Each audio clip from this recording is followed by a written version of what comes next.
ఇప్పుడు డైట్ చేసుడంటే తక్కువ తినడు కాదు, ఒక ప్లానింగ్, ఓ పద్ధతి, ఓ విజన్. అట్లా నేను ఇవాళ డే మొత్తం ఏం తిన్నా, ఎట్లా ప్లాన్ చేసుకొని తిన్నానో చూపిస్తా.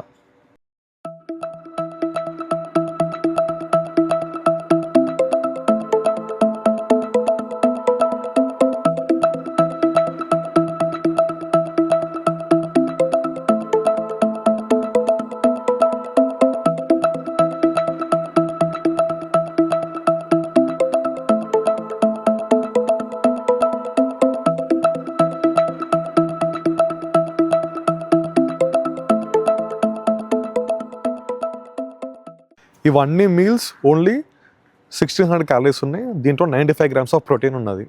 ఎట్లా అంటే నేను ప్రాపర్గా ప్లాన్ చేసుకొని తిన్నా కాబట్టి, నేను రేపు ఏం తినాలనో ఇవాళనే ప్రిపేర్ అయిపోయి ఉంటాయి కాబట్టి నాకు ఈజీ ఉంటుంది. అందరికీ అట్లా కుదరకపోవచ్చు, నాకు కుదురుతుంది. ప్లాన్ చేసుకొని తింటే కొంచెం ఈజీ ఉంటుంది డైట్ కంట్రోల్ ఉండడానికి. అంతే. రేపు కలుద్దాం. బాయ్.